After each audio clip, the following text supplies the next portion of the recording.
Good morning, Dheeraj. Good morning. We will start the conversation today with Hey, very interesting topic. It's about spirituality in very basic form. What we perceive, what we understand about spirituality, and we are going to discuss in very fundamental terms. As most of us, we come across the word called spirituality. Now we have been hearing this from our childhood, college days, during our corporate life also. But spirituality, we mostly perceive at a very different way. According to you, what do you feel about this word? What do you think spirituality is? So basically, for a layman term, spirituality means if he goes to a temple, that means he is spiritual. That is a general understanding of the layman. So Right. spirituality is actually much more than that. Yes. So basically, you'll have to be very pious in doing your things. Yeah. And you have to be very mindful of others around you. And you should have a very helping nature to be spiritual. And only a guru can take you on your spiritual path. Because you don't know whether you are on the spiritual path. Only guru can tell you that you have achieved your spirituality.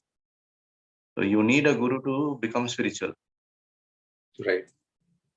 Very true. We are discussing this particular topic because it is very crucial nowadays, because we are in such a fast moving pace of life, like technological advancement or whatever. So we are going away from spirituality, like unlike the older ages, right?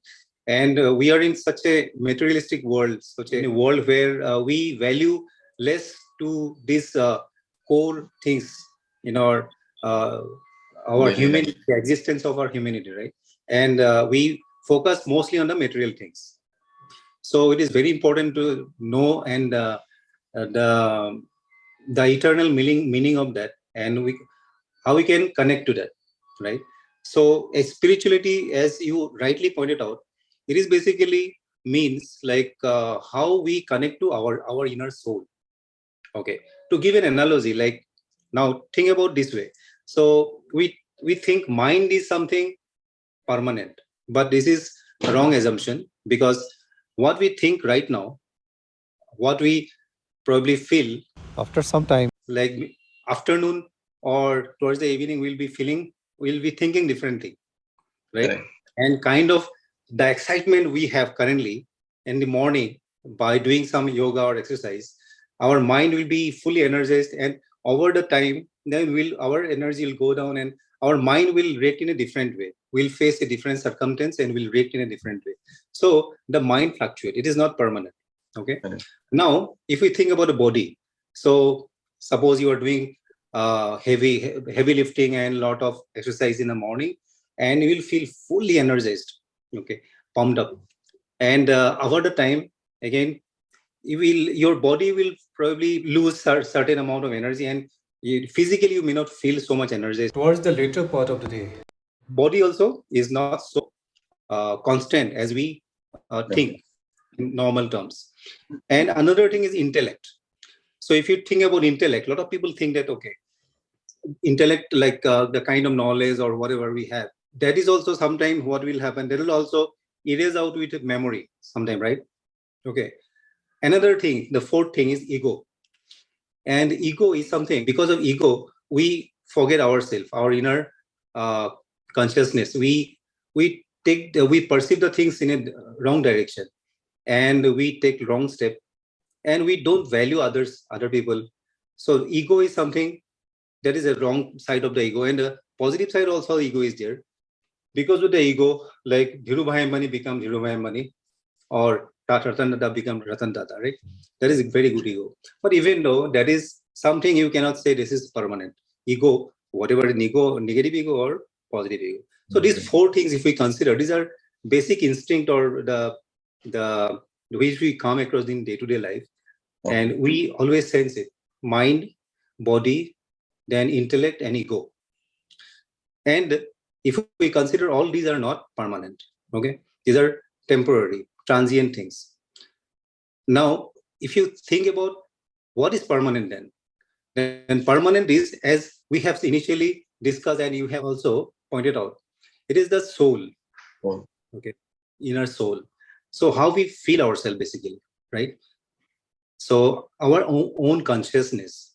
So if you're feeling good about yourself and how you connect to yourself, that is something which is permanent, right? And if you consider this something like, if you stand in front of some statue, the goddess, and we consider this, that feeling, whatever we have, that is also, when you go away from that statue or temple, that feeling may not be there.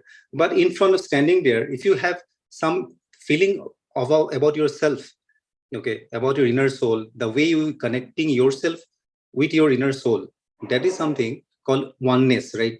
And we are, even though we are talking at this level, but certain people at a different level, that like Dalai Lama or Gautam Buddha, they achieve, that is called oneness, where they strongly connect to themselves, their inner soul or inner self. That is something called spirituality, and that is eventually the permanent thing in this whole universe. So with that analogy, we can say that mind, physical body, our intellect and our ego are the adjectives, and the soul is only the noun. So without the noun, the soul, adjective doesn't make any sense. It doesn't have any values. So this is how we can interpret. So that's what I learned by going through some article. And books, and thought of sharing through this video. So what is your opinion and your comment? Yeah. So the book I told you, right? The Living with the Himalayan Masters. Okay. So it is exactly about this. How the soul is permanent. Its energy. It can be neither be created nor be destroyed. And once you have transcended into that light, right? Right. You can take the shape of any form. Yeah. Anything and anybody. Very beautiful, very nicely explained in that book. Okay. Can you repeat the name of the book for the audience? Living with the Himalayan Masters. Great. Who is the writer? Swami Rama. Okay. Great. So you highly recommend this book for the people to go through, right? Yeah. Kamakhya temple is mentioned in that book.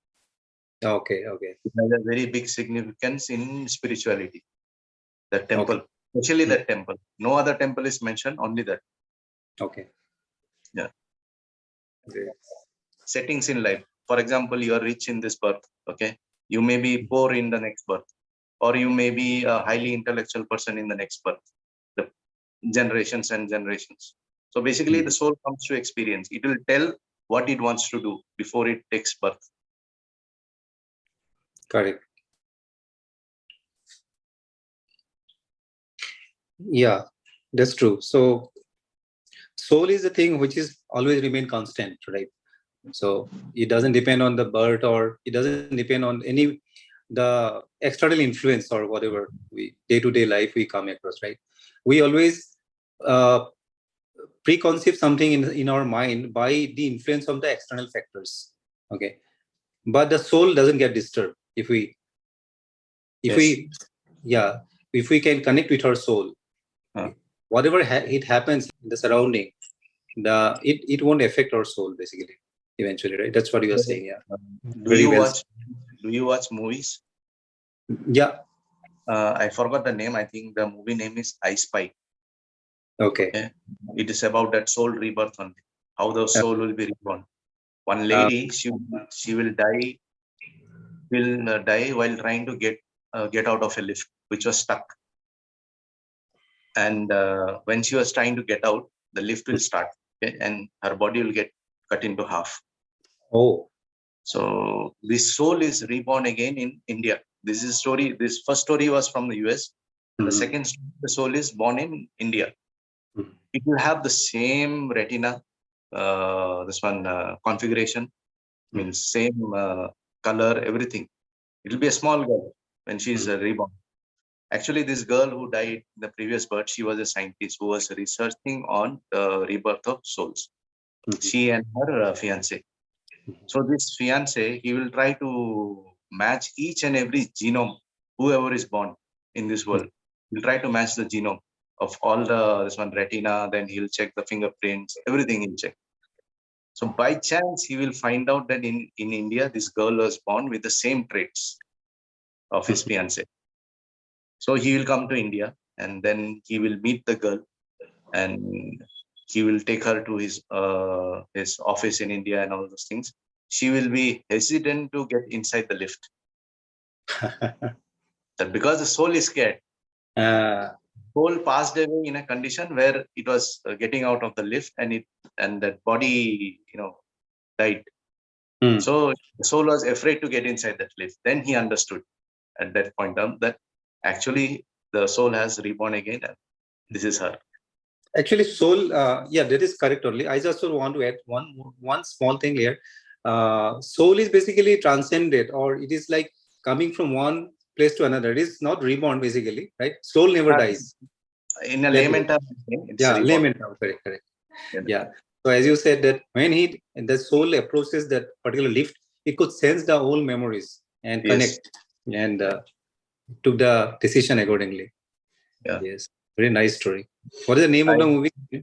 I will just send you the name. I'll just search it. I think it was I Spy. I forgot the exact name. I saw it almost 15 years back. Very interesting. But it's, the story is enough to understand. Yeah. The essence of the topic of the soul. Yeah. Right. And as we were discussing, like soul is something that which is in layman terms, it is the self, inner self, or basically consciousness. Whatever we do in a day-to-day life, whenever we are combing our hair, okay, when we are combing, just feel the tip of the comb on our skull and at the root of the hair. And when you are bringing your comb downwards, you can feel the senses throughout. And that is something you can sense from inside. This is just an example. When you take bath, the water droplets falling on your head. Just feel the senses of the water falling from your head towards your chest and across the body. That's how you feel yourself. Okay, being at the current moment, in the consciousness. That is something we have to realize, and that's how we can connect with spirituality. That is my thinking. Whatever I learned. For example, think about the goddess Durga, like in a Durga Puja. So people who create this statue, right? They put a lot of color, beautiful colors. They make the statue, and we worship that goddess. And eventually, after the puja, from where it come initially, clay or whatever you say, so it Goes back to the same. origin. So basically, this is the same thing. These other things are like all temporary things. Wherever it comes, originate, it will go back. But eventually, that the soul, that whatever the energy we can say, that will always remain within us. The feeling of that goddess or whatever, right? That can only be sensed by our soul, right? So with that, I think we can conclude this morning session with the discussion about the spirituality. And again, we will come back and discuss about the other topic. And before we end this session, just want to introduce Dheeraj. He is a very successful software professional. He's working in Bangalore. So Dheeraj, just in a nutshell, you can just tell yourself and what you're doing currently, so that. Yeah, I'm Dheeraj Kumar Das. Basically, I'm from Guwahati. I'm pursuing my career here in Bangalore in a company called Carix. So I am right now delivery engineer for the software development. Yeah, that's about it. And he's a fantastic table tennis player, right? Yeah. So great. All right. Thank you, Dheeraj, and I wish you all the best for your Thank you. future endeavors. And we'll talk again. Thanks. And thank you for your valuable time for watching this video. I wish you have a great day.